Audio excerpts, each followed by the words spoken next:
Hindi ba yung bangon sa'yo eh? Hello mga Mimocorn! Kumusta naman kayo sa buhay-buhay niyo dyan? Ako to, si Gerald the Bookworm. Welcome to my booktube video. Tagal ko nang hindi nag-upload dito. Hindi ko alam, after kong mag-upload ng sunod-sunod ng December, talagang hindi na ako nakapag-upload. Tinamad na talaga ako. And parang ini-expect ko na rin yun at some point of my life. Naging masipag naman ako sa TikTok at saka sa Instagram. Pero ngayon, hindi na ako nag-upload masyado sa Instagram at sa TikTok. I'm in a slump. Reading or content creation, nasa slump na naman po tayo. Nung dalawang trabaho ko, ang dami ko na-upload. Pero nung isa na lang yung work ko, dun pa ako at parang nagsimulang hindi makapag-upload at makapagbasa. But that needs to change today, King Kang Karang, because today this is going to be a reading vlog and this is going to be my comeback dito sa YouTube because I feel like I want to upload booktube videos again. Kahit na walang masyadong manood, wala na akong pake. But this is going to be more of a reading na hahaluan po natin ng slice of life Kim Pampara. Parang I want to document my life while at the same time reading. Dahil ano bang ginagawa ko sa buhay? Bukod sa pagtatrabaho at pagmamahal sa pamilya, hi! Ano ba yun? Hindi, sobra naman cheesy nun. Ang akin lang naman talagang pinagkakaabalahan sa buhay, pagbabasa at paggagawa ng content. I'm going to show my life more. Pag sa TikTok at sa Instagram, parang, babilisan yung mga content. Dito parang kaya natin mag-chill together. You know what I mean? Hindi naman to magiging reading vlog kung walang libro. Kaya ito, isa lang ang babasahin ko for this reading vlog, mga Mimasor, because I don't wanna overstimulate myself. At hindi mawala ang librong ito sa isip ko habang ako ay nasa reading slump. Parang sabi ko, gusto ko siyang basahin, ganyan. And ito yon. Ang larong nagwakas sa atin ni Fe Esperanza Trampe. Ito ay nakuha ko ng libre sa Philippine Book Festival Media Launch King Kurung. This involves chess as one of the elements sa librong ito. And bilang nakapanood ako ng Queen's Gambit at I love Queen's Gambit, feeling ko magugustuhan ko rin po ito. Opo. At alam niyo ba mga lately, parang gusto ko na magbasa ng mga librong Tagalog. Parang nawawala ng appeal sa akin yung mga English book lately. That's why, sa darating na April 28 Philippine Book Festival, mag-i-splurge talaga ako para bumili na mag-i-splurge talaga ako para bumili ng maraming Tagalog books. Okay, magsimula na tayo ng araw natin sa pamamagitan ng pagtitimpla ng matcha at magpapabango dahil wala pa akong pabango. Tinatawag nila akong OA kapag nagpapabango ako dahil sobra daw ako mag-spray ng pabango. Kasi naman, ang gamit ko pong pabango mga Mimasor, ang dami kong ito, Bath and Body Works, at hindi sila nagtatagal na parang bang pagka-spray ko pa lang, but parang after few minutes wala na siya. Bilang naka-green ako, all green ako. Green din yung pinili kong pabango. And ito yung meron ako, Chasing Fireflies. And then, Cucumber Melon by Bath and Body Works. Ay, so gusto ko lang sabihin sa inyo, first ever Bath and Body Works na binili ko sa buhay ko ay Cucumber Melon. Dahil gusto ko talaga amoy nito. Ito naman, Chasing Fireflies. Binili ko to, medyo mapera na ako. So, mabango siya. Amoy perfumey. Pero, it's bringing back nostalgia. Chasing Fireflies. Hindi ikaw. Ito ang gagamitin ko. Cucumber Melon. At ganito ako mag-spray. Okay, una muna, around the neck. Okay, after that, arms. She said, yes, punuin mo yan. After that, the torso. Okay, may sprayin yung mic natin. Pati pala yung legs and King Kurung. Sprayin ba? After that, the legs area.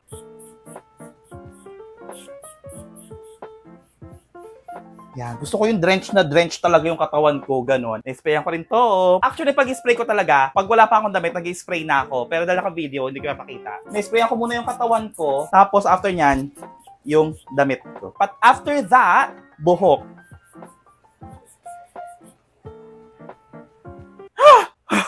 Last part, my palm. I'm gonna do this and do this.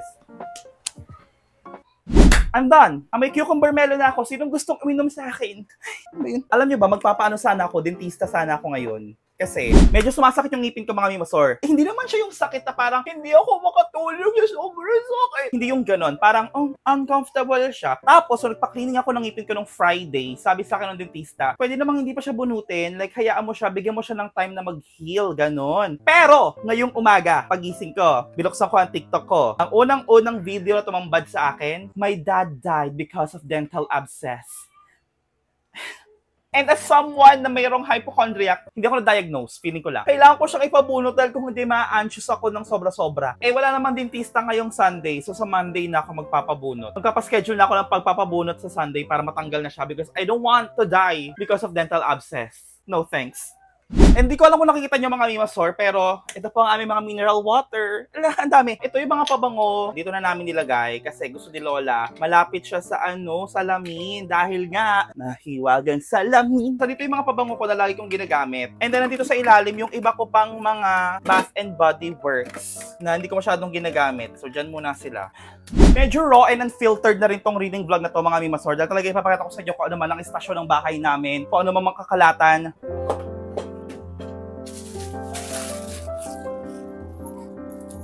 Maaga ako nagising ngayon. Like 2 AM. Hindi ko na rin binabago yung body clock ko kasi nga, di ba, pang graveyard shift ako. So, carry lang. Gusto kong mag-matcha na hindi ko alam kung anong gusto kong mangyari. Baka umupo na lang ako dito at magbasa na ang larong nagwakas sa atin. That's what I'm gonna do. Hanggang sa talaga ma-feel ko na, gusto ko ng matcha! Kasi ngayon parang hindi ko pa siya na-feel. Let's read.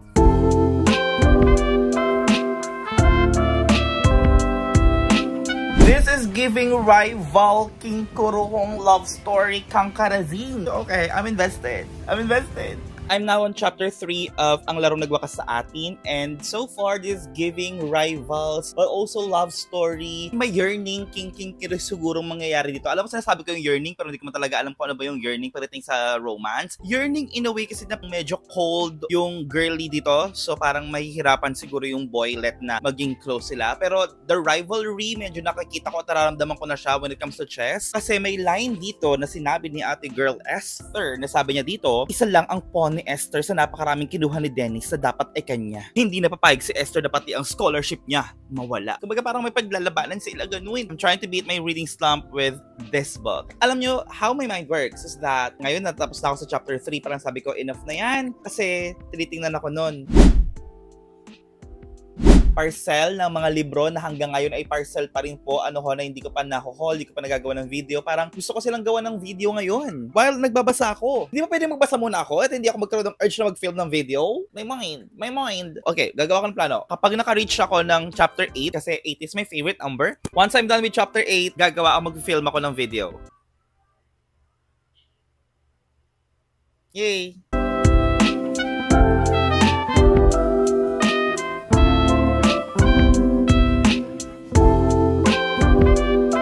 First of all, gusto ko lang makisimpatya kay Dennis kasi nung natalo si Dennis doon sa chess tournament niya dahil distracted nga po siya, talaga nga namang inisip niya yun the whole duration of his life. The whole duration nung high school niya, first year high school niya, inisip niya yung pangyayari na yun at ginagambala pa rin po siya yung experience niya na yun, and I relate to that kasi kapag may mga na-experience ako mga something na nakakahiya or feeling ko I could have done better, ginagambala rin po niya ako sa buhay ko, sa pang-araw-araw kong buhay, binabangungot niya ako. Pakarate ako sa kanya on that part. And also, these bold letters is giving you anticipation. Dahil sabi dito, grabe naman, kinaya niya minsan na tiisin si Dennis, na isipin ang sarili niya bago niya isipin ang kapakanan ng lalaking ilang beses na siyang nasasaktan. Kakayanin niya ulit. Anong pananakit kay Dennis ang nangyari sa'yo, Esther? It's giving anticipation. I love that. Napapabuklat ako ng mga pahina na para bang. Ilang pages pa bago ang chapter 8? Grabe. Parang kalahati na to. Oh no. Page 222. That's too much. Kapag natapos ko yung chapter 5, pwede na ako mag-film. Okay, let's read.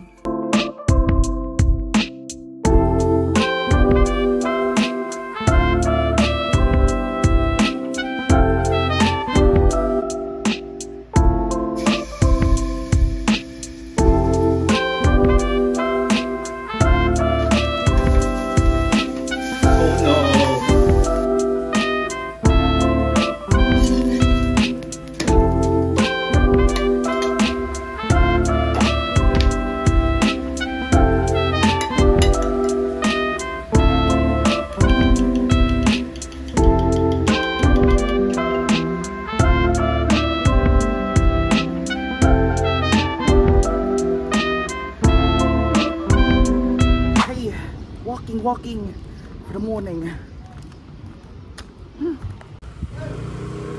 Ito yung favorite set na nilalakar ko dito kasi ang tahimik. Mas masyadong tao. Good morning mga king. So naglakad ako at sabi sa cellphone ko naka 3,000 steps daw po ako mga ZZ levels. So nagkot-ikot ako, dumaan ako sa 7-Eleven, dumaan ako sa simbahan, dumaan ako sa palengke, and umuwi ako with the taho. Here's my morning walk haul. First is itong 1 cup ng taho na 20 pesos po ang bili ko.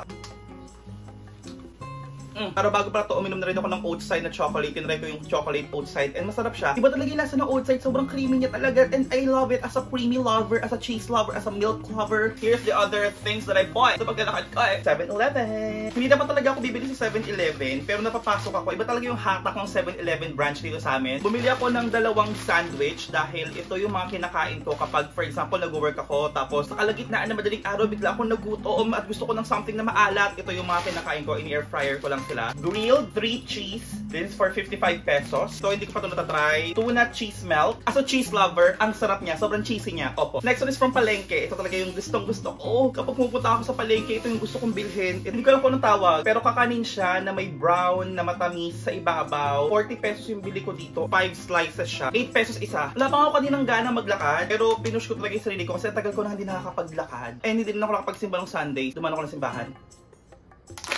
Pag naglalakad ako, hindi ako pinapawisan. Pero kapag naka-steady na ako, pinagpapawisan ako. Yeah. Pagpapawis ako, hindi ko pala kayo na-update dito. I'm already on page 124. I'm planning to finish this one today bago ako magsimulang magtrabaho kasi simulang trabaho ko ay 9:30. Okay siya. Hindi siya cringy, but it's just that hindi niya pa ako nasa-suck in masyado. I am interested, but I am not invested. Warm na ako sa mga characters dito. Maraming init. Pupunta ka ng dentist ngayon. Papacheck up ko yung ngipin ko. Or baka magpabunot, possibly. Ha?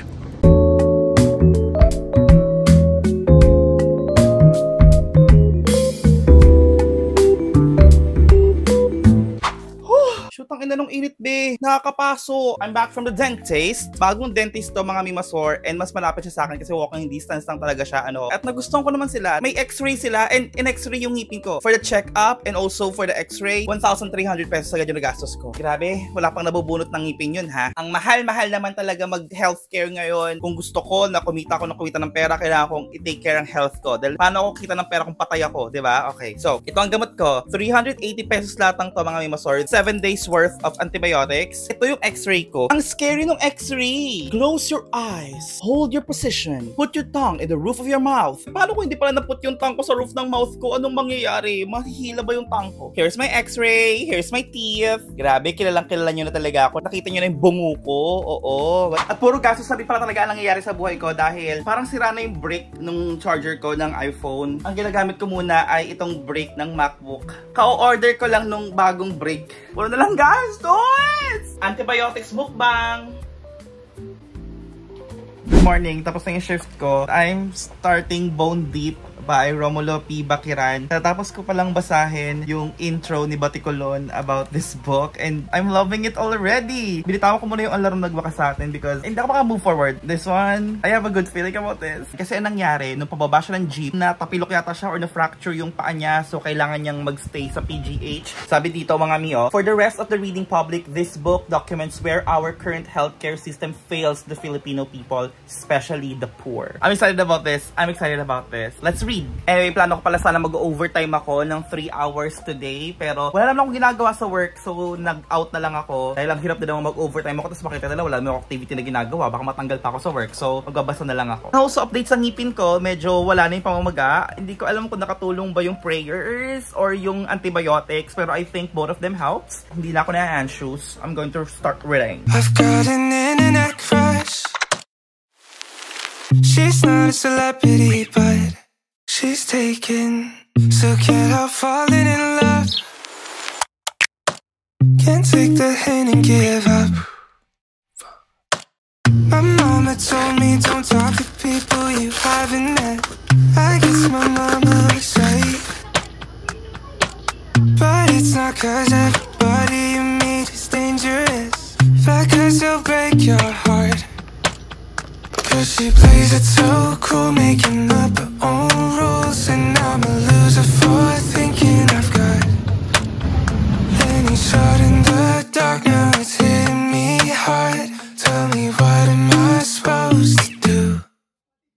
Cause I've got an internet crush. She's not a celebrity, but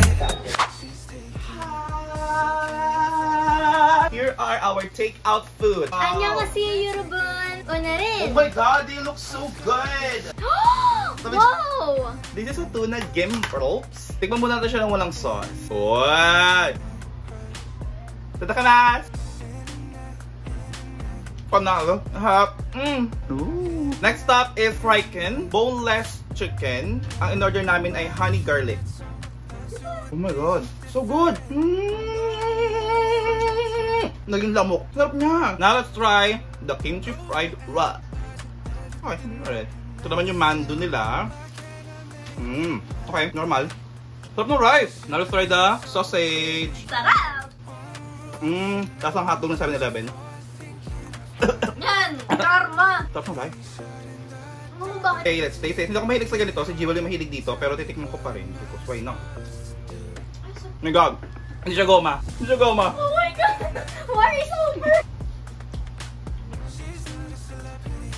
Sarap po. Kita niyo po ba yan po?